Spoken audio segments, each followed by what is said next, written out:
Hello, Pirate Dave here, and it is time for another Phantom Sunday story. This time, Sunday story number 6, The Return of the Sky Band. This is the longest Sunday story thus far. It started in March 3rd, 1940. It went till March of the next year, 52 weeks. So settle in for quite a long one if you're in here for the long haul. To quickly recap the previous story, not last week's story, because that's just not relevant. But the previous time we saw the Sky Band, that was daily story number 2. It was the second story ever for the Phantom. The Sky Band was an all-female sky pirate crew. It was very exotic, very action-packed. It started really with the previous story, the very first story, the Singh Brotherhood. The Phantom met Sala, who was working for the Singh Brotherhood, and she ended up actually helping the Phantom out there and saving his life. And so when she is in captivity, she's actually hospitalized, recovering from it. She makes a daring escape, and in the attempt, she implicates the Phantom as being the leader of the Sky Band. The military police believe he's actually in charge of that gang. So the Phantom has to follow Sala just to clear his name, if nothing else. And he discovers the secret behind the Sky Band, that they were this all-female pirate crew. And being the gentleman that he is, he can't bring himself to fight these women. So he actually ends up in prison for several weeks. And while he's in prison, the leader of the Sky Band, not Sala, but a woman called the Baroness, falls in love with Phantom and tries to seduce him and tries to get him to love her back. But meanwhile, Sala saved the Phantom from the Singh Brotherhood because she was in love with the Phantom. So Sala and the Baroness butt heads a little bit. The Baroness actually puts together a trap for Sala to be captured by the authorities so that she's out of the way and the Baroness can have the Phantom all to herself. But that puts Sala in the exact position she needs to be to bring down the Sky Band.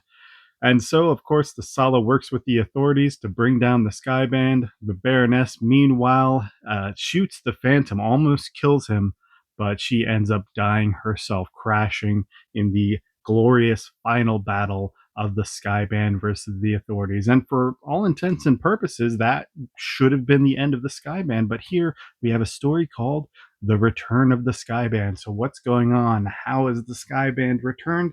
Let's get right into it. No more preamble.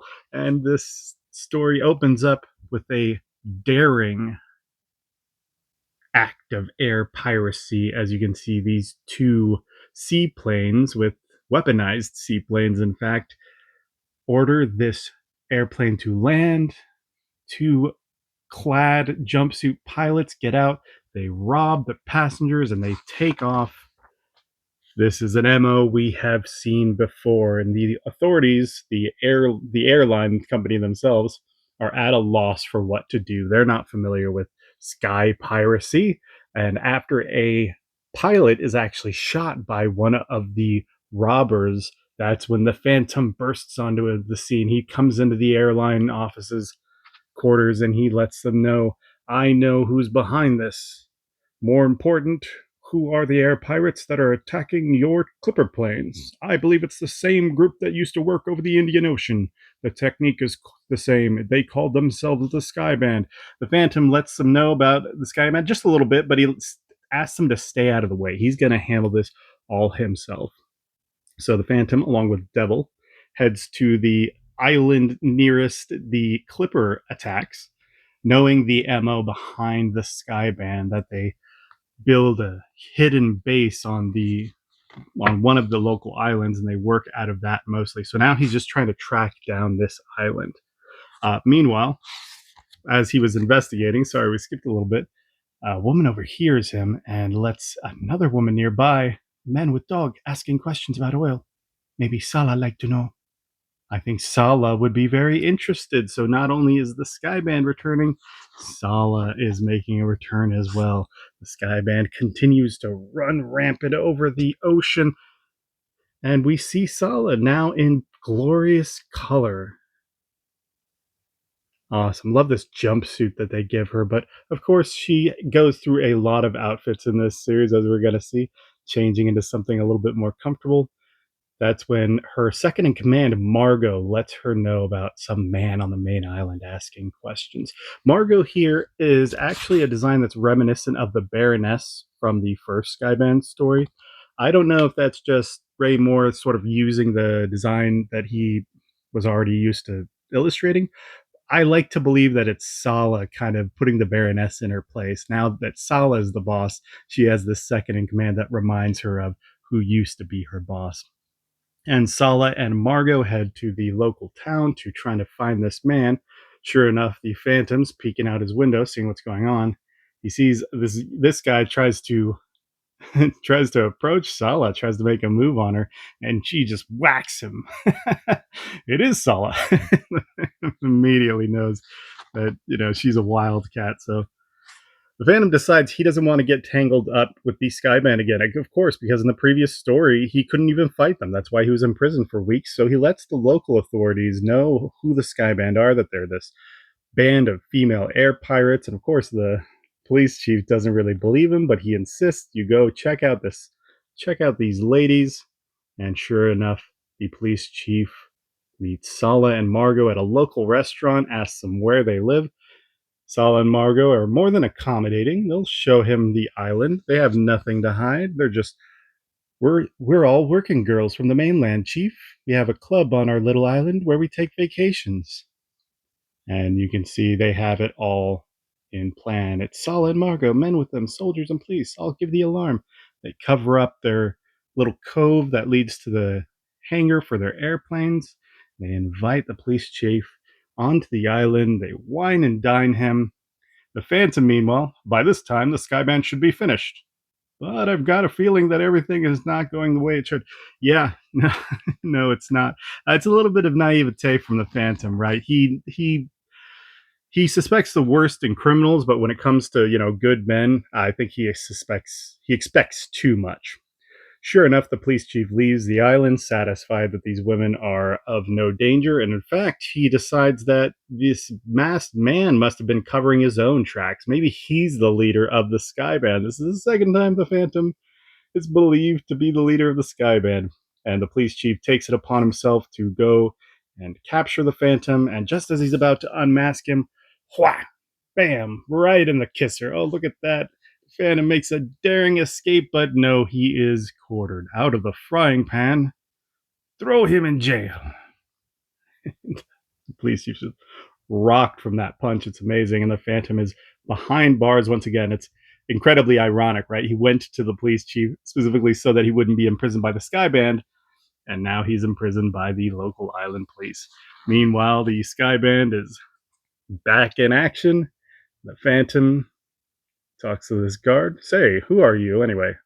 Why do you wear that queer outfit? It's a long story, pal, and a secret. You look like you can keep a secret. Come closer. It's like this. The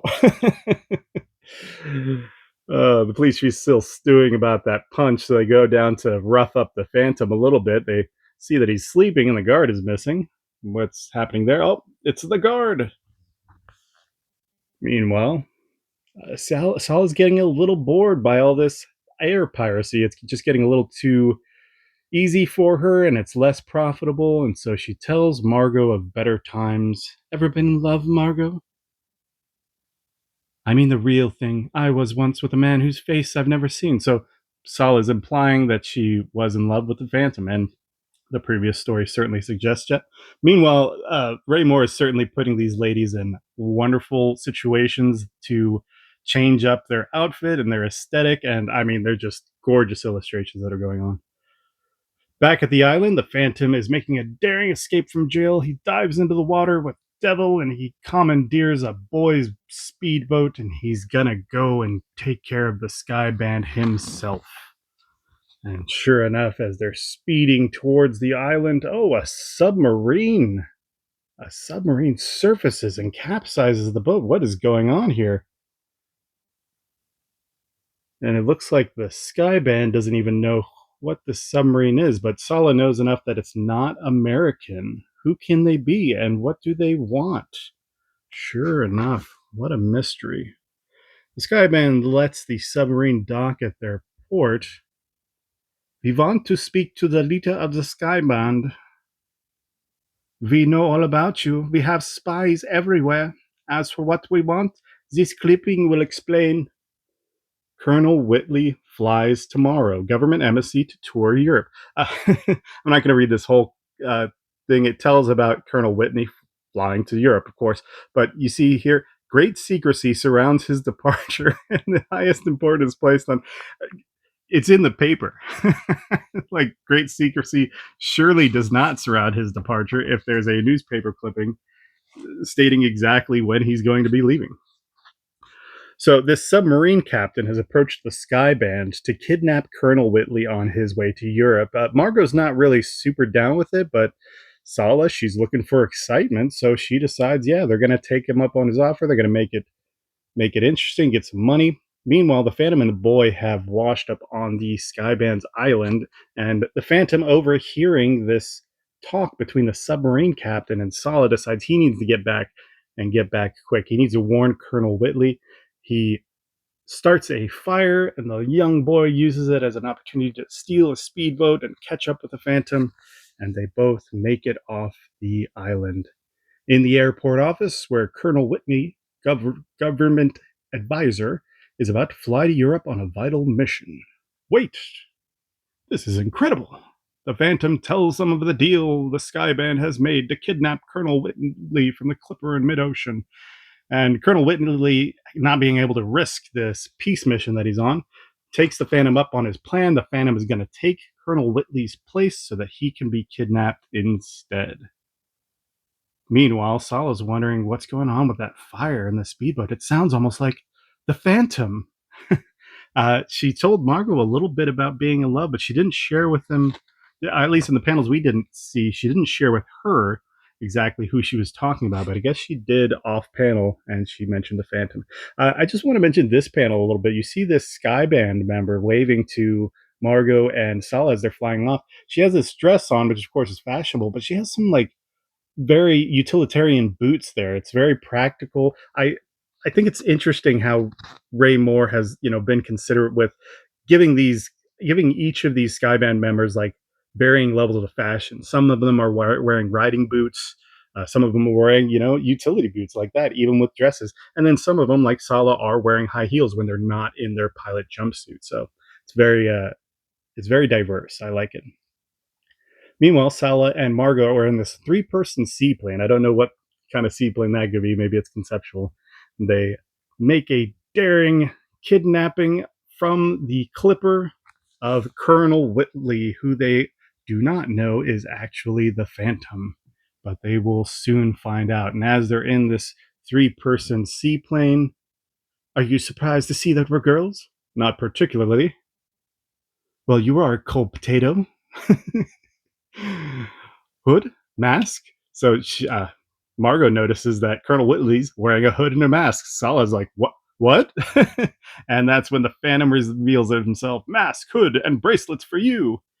We meet again, Sala. You. Look at the way that Raymore illustrates Margot there. It's just, I love the definition. Just this string of panels in this cockpit are all very beautifully done. I absolutely, absolutely love it.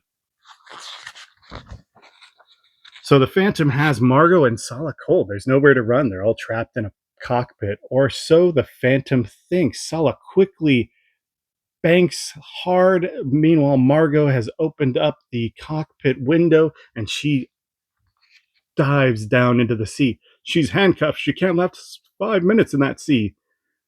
You've still got 4.5 minutes to get her. Oh, this was a great plan by Sala. So the Phantom jumps into the sea after Margot to save her life, and Sala's got him dead to rights now that she's got the seaplane and the gun. And so the Skyband returns to the island, and the Phantom is imprisoned by the Skyband once again. The more things change, the more they stay the same. Sala's going to interrogate the Phantom, but she's putting on quite a lot of makeup to do so and a wonderful long gown. Do you always receive prisoners so formally, Sala? Girl doesn't look her best in a flying suit.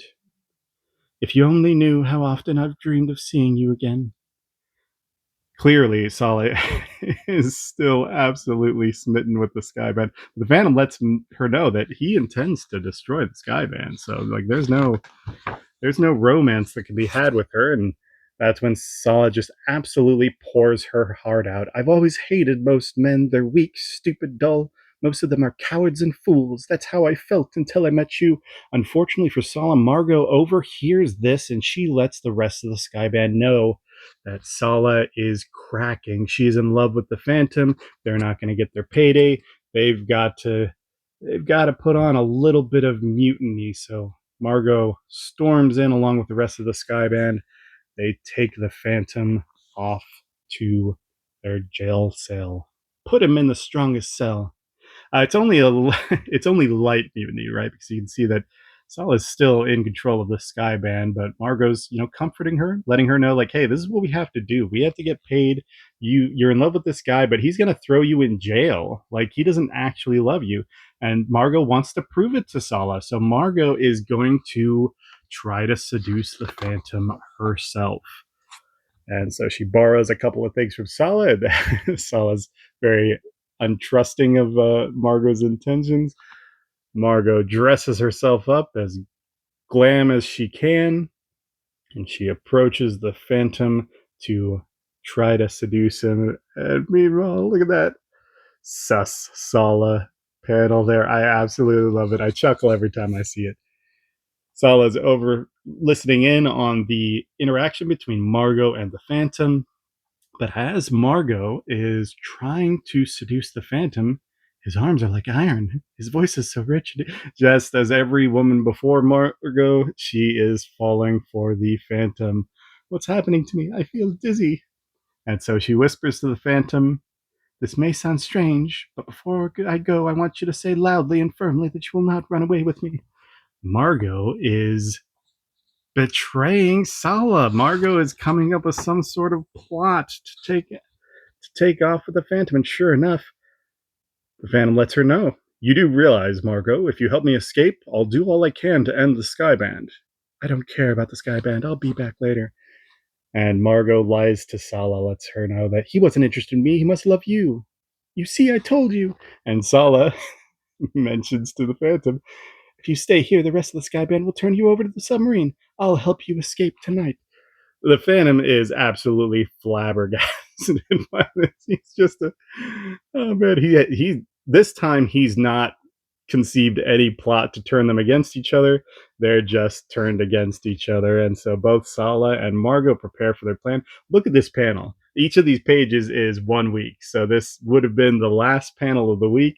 What a cliffhanger! Margot and Sala about to turn a corner and see each other. And sure enough, the next week they come face to face and everything comes out. Margot and Sala question each other. Sala questions the Phantom. The Phantom, ladies, I'm just an innocent bystander. He had nothing to do with this, nothing whatsoever. It's amazing. Interestingly, this brings both ladies to their senses, and they both agree that they don't have Colonel Whitley to turn over to the submarine captain, but they do have the Phantom, and they're going to pretend that the Phantom is Colonel Whitley. They're going to turn him over to the submarine captain instead. It's a bold move, but they don't really have many other options if they want to get paid. Sure enough, they dress the Phantom back up in his disguise. They get paid for their services, but almost immediately as the Phantom is taken away in the submarine, both Margot and Sala are they feel guilty about it. They're both in love with him, but they're watching him probably dive down to his death as far as they know. Meanwhile, in the submarine, the captain gives Colonel Whitley some ultimatums, but that's when he reveals he's not Colonel Whitley at all, and bam, knocks him right, and he's going to town. He's a Wolverine in a tin can down there. Oh, but the submarine crew overpowers him and gets the best of him. They get a gun on him. Meanwhile, the captain has seen that some destroyers are on the surface of the water, so they have to play this safe and let the destroyers pass on by so that they can pick them off one by one. They get their torpedoes ready to make their ambush attack. And the Phantom looks for his opportunity, and bam, he's a rabid Wolverine in a tin can once again. And he rushes to the torpedo room, and he lets loose a torpedo, not aiming at anything, just letting it loose so that the destroyers above know that there is a submarine in the water.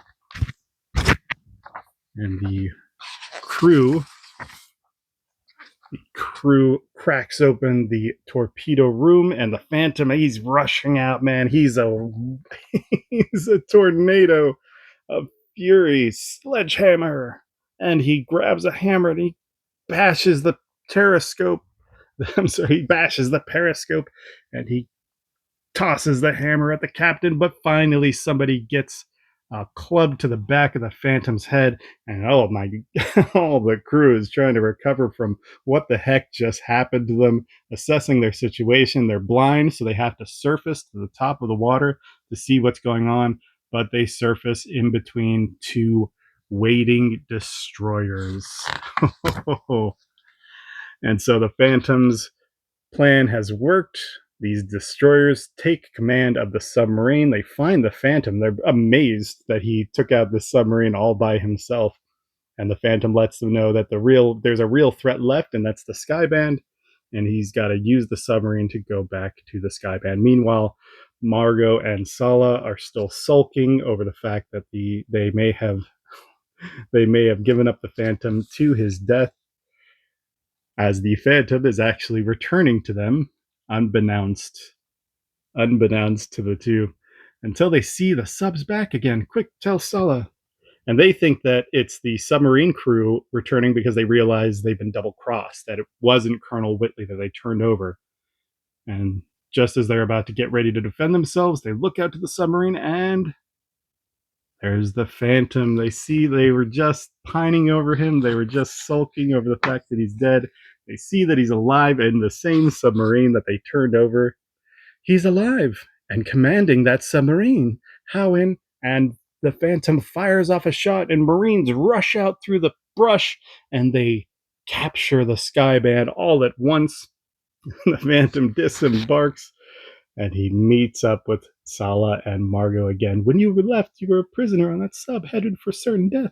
Now you come back with the whole Navy. You're marvelous. You're forgetting that your Skyband is finished, and you are prisoners. And so the Phantom has defeated the Skyband. All is well. Well, all is not quite well, because the story is not over.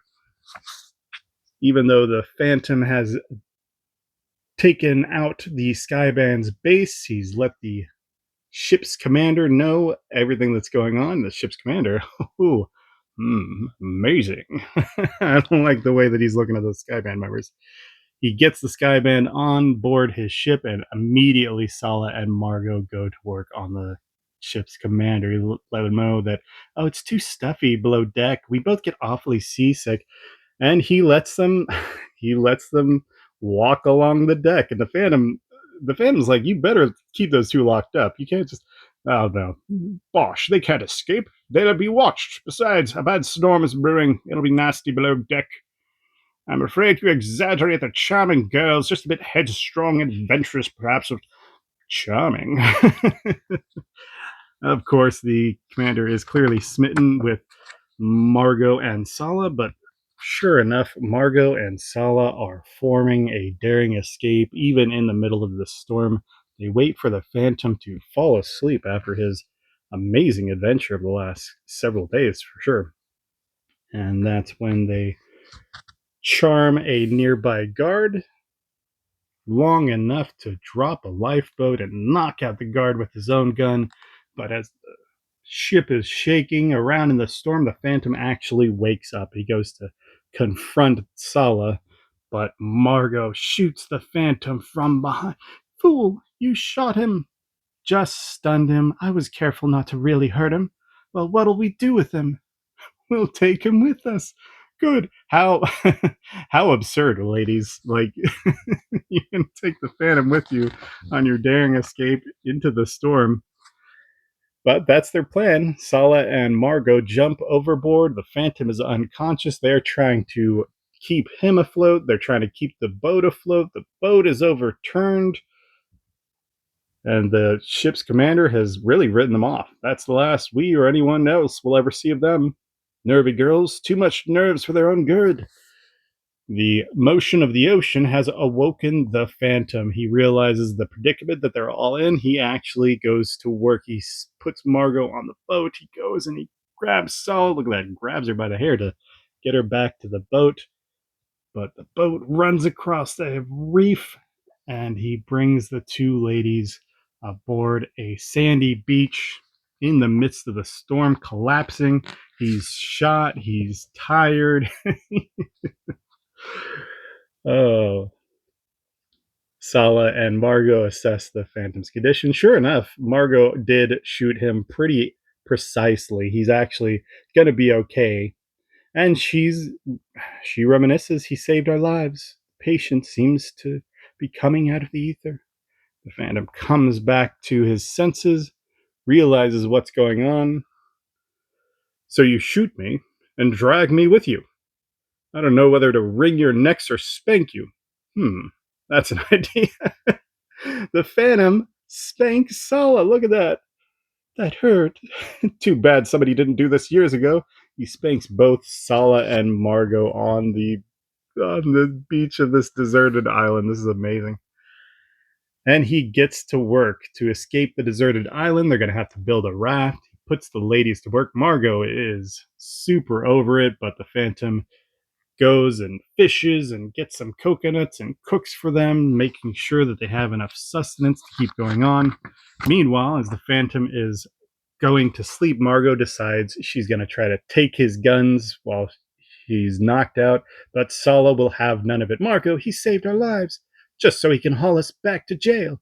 I'm going to get his guns while he's asleep. Then we'll run this little show.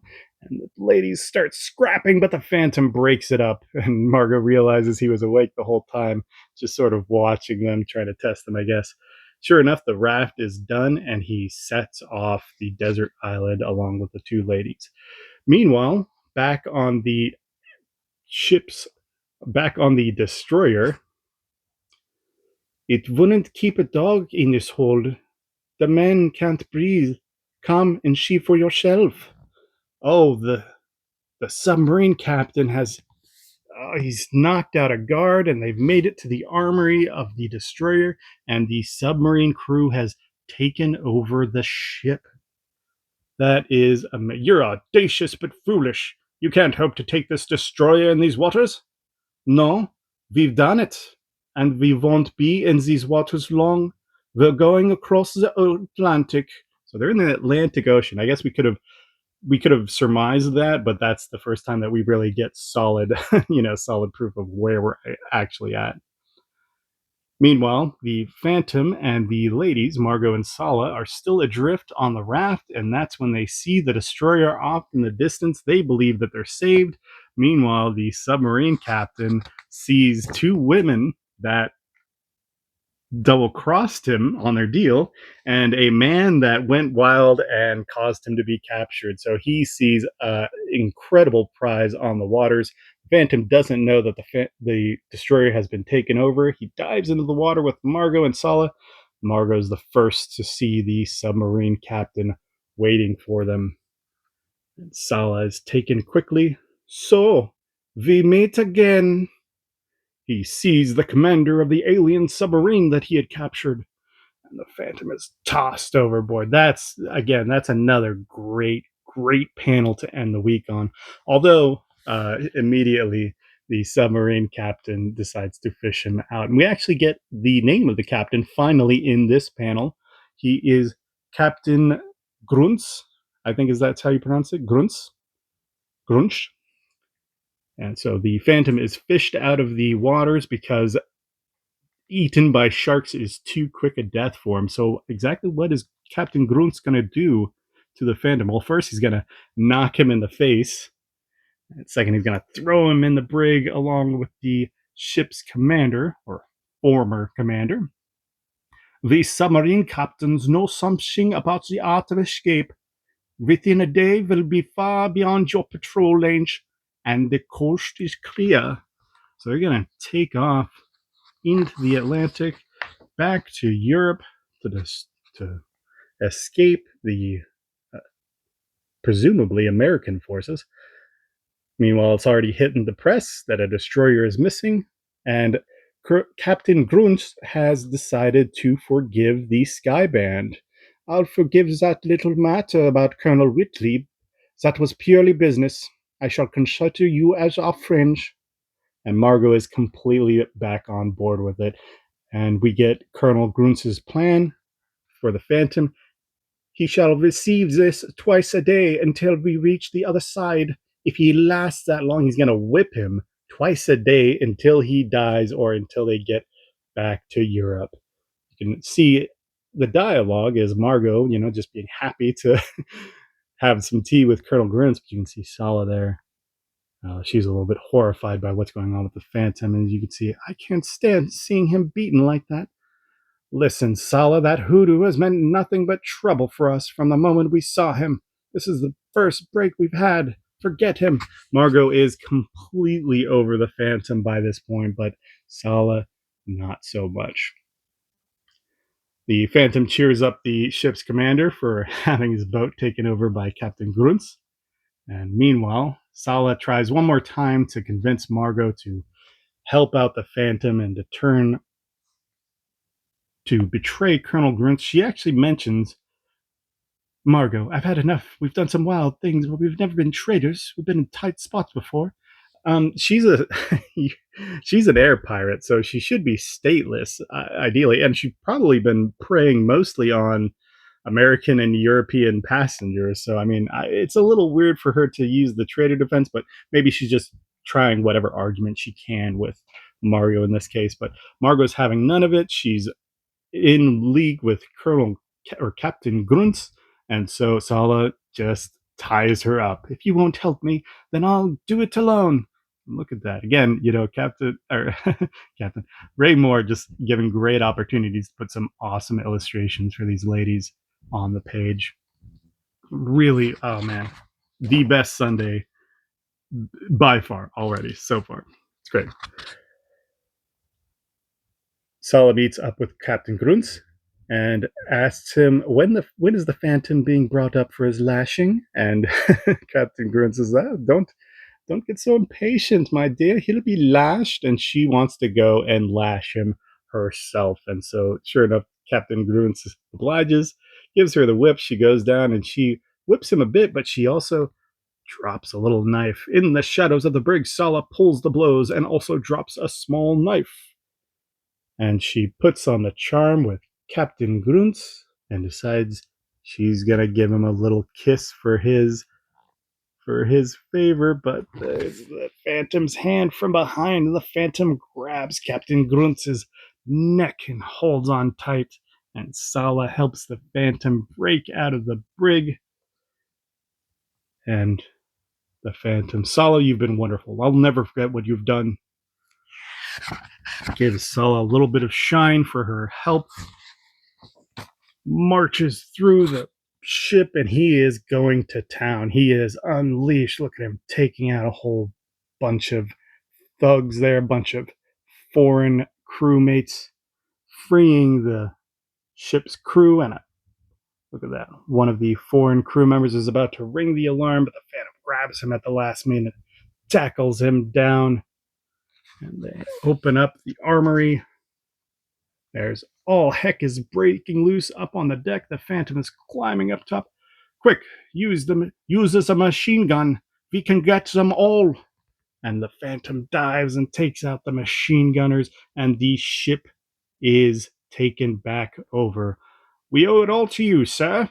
Don't thank me, Commander. Thank Sala, who risked her life to release us. And the Phantom gives Sala the credit she deserves. But what of Sala, the former leader of the Skyband? What the rest of the band are in jail. What will happen to her? Indeed, Sala's just helped the Phantom escape from jail, but Sala is a international criminal. She's a pirate. She's been preying on these clippers for Lord knows how long, and we get one last week. Margot and Sala meet again. I guessed wrong, Sala. Your side won. My side, Margot. A lot of good it'll do me. The Sala saved this destroyer, but she was the leader of the Skyband. We owe her a lot. I'd like to free her, but it's rather difficult. I understand. Let me handle it, Commander. Phantom meets back up with Sala. We'll be in port in an hour, Sala. Look at those little islands. A person could swim to them easily. Don't worry, I'm not going to try to escape again. I'm tired of fighting. I'll go to jail with the others. There's nothing for me. Nothing but freedom. You've been on the wrong side of the fence a long time. Why not try the other side? The Phantom is trying to get Sala to, A, escape, and B, turn over a new leaf. She's getting the second chance at life, but Sala, she doesn't want to go. She loves the Phantom, and if she can't have the Phantom, then she has nothing to live for. The Phantom says, "If I close my eyes for a moment, you could be over that railing." "No, I won't go. I loved you. I always will, but I know I don't mean anything to you." Phantom picks up Sala, his eyes closed, and he dumps her overboard. The Phantom actively makes Sala escape. It's fantastic. And that last panel is Sala waving goodbye. Thus ends the Skyband, and Sala is gone. But perhaps she'll turn up again someday. She's like that. And that was the end of the return of the Skyband. I said it preemptively because I meant it, and you could tell very quickly into this series. This was the best Sunday story so far. It may be the best Phantom story so far because it capitalizes on that previously established relationship with Sala and the Phantom and the Skyband. Old readers are already oriented on what's going on. And I didn't point it out, but Lee Falk actually kind of teases new readers a little bit. He doesn't reveal the Skyband right away. In the first couple of weeks, you just see pilots in their jumpsuits. And it's not until we see Sala proper that the Phantom reveals to the audience, along with the police chief, that it's all women. And you could also infer that on the first week that we see Sala, right, surrounded by her female crewmates. But of course, for the older readers that have already read the first Skyband story, it's just a super big treat to get the Skyband once again. And I'll use the term maybe gratuitous because it's probably appropriate. Ray Moore certainly gives us a lot of gratuitous illustrations for the Skyband. I wouldn't say that they're vulgar or that they're inappropriate or anything. He just gives a lot of opportunities for these ladies to be fashionable even when they're, functional. He gives uh, all of them a separate sense of identity, and he doesn't shy away from putting them in positions where we can see them lounging, and we can see their physique, and we can see all those things that make a feminine subject on the page really, really attractive, especially for the time period, right, in the 1940s. And you really just want everything to, weekly comic strip to really catch your eye. And again, that's one of the other things that makes this story so great, and again, probably the best, is because everything is eye catching. There's so much action, and very unexpected action. Just when you think it's just going to follow kind of the same Phantom story formula, where the Phantom is returning to the Skyband, there's a sudden twist as a submarine emerges out of the ocean and capsizes the Phantom. There's this new X factor that wasn't even hinted at any part of the story, and that kind of unites the Skyband and the Phantom against a common enemy, if for a short time. It's just the developments in this one. Lee Falk was so on point with it, and maybe he was taking those 8 weeks with the Saboteurs to put a throwaway story quickly on the page so that he could spend that time really writing in the details of the Skyband. And of course, like I said, it's a 52-week story. It ran for a year. So he had a whole year to keep refining and considering the next iterative ideas. And I wonder if this didn't start out just as a Return of the Skyband. The Phantom, is tricked by the Skyband. He escapes jail and he goes and he dismantles the Skyband on their island. I wonder if it wouldn't have been a shorter story if he didn't continuously iterate and decide, well, how can we turn this into a longer encounter? And he comes up with a way that so compelling too and really makes sense, not only once but twice, right? Because after the submarine is captured. You think that that's it. That's the end of the story. But just as the submarine was taken over by the Phantom, or deterred by the Phantom, so does the submarine take over the ship, and it's the you know he says there's one panel where he says out of the frying pan, and it's when he's first escaping the police chief trying to arrest him in the earlier story. That's like every development that follows after that. It's out of the frying pan and into the fire. He thinks he's captured the sky band, but Sala and Margot throw him overboard and they escape to this desert island. He thinks he's escaped the desert island, and he's found the ship, the destroyer again, but it's been taken over by the ship commander, and he's in even a worse situation. But meanwhile, throughout the whole thing, the antagonist at the start of the story, which is Sala, the primary antagonist, becomes the Phantom's most valuable player by the end of it. The Phantom could not do any, could not, he would not win in this story if it weren't for Sala. That's why the way it resolves, and the Phantom and Sala kind of resolving exactly what their relationship is, and Sala understanding that she's in love with the Phantom, but she can't have the Phantom, so she really doesn't want to give up on life.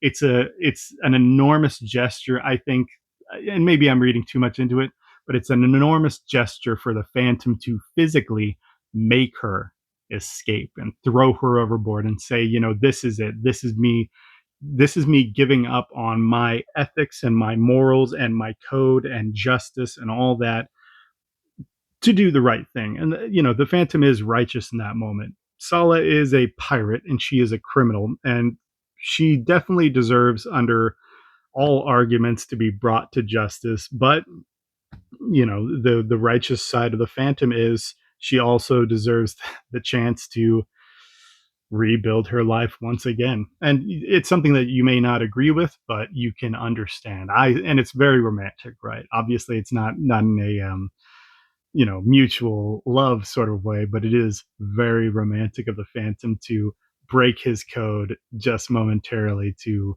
let Sala live, or let Sala be free. It's I don't know. I That's what I'll end it on. This is the best Phantom story thus far. It may be the best Phantom story for quite a while too.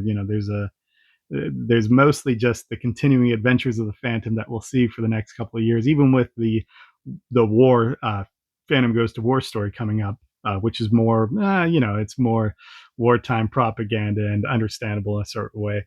But uh, I can't even begin to think of a story that tops this one. Beautiful illustrations, wonderful action, excellent developments, complete turnaround from start to finish, and in a way that really is not, it's not inexplicable. It makes total sense once you read all 52 pages, and it takes you on such a journey. And oh man, hopefully you had as much fun as I do reading stories like this. And I hope it did a good job, translating it for you in the way that I do. Next week, we will return this time to the daily stories. It'll be daily story number 15, The Phantom's Treasure. The Phantom's Treasure has been stolen, and the Phantom's Treasure has been collected for 400 years. So it's the it's the legacy of his previous generations to make sure he has the resources he needs to fight justice, if for nothing, if for no other reason. And who would steal the Phantom's treasure? Hopefully, you'll join me next week for that one. If not, I just hope that you enjoyed the return of the Skyband. I'm Pirate Dave, and I'll see you next time. Bye.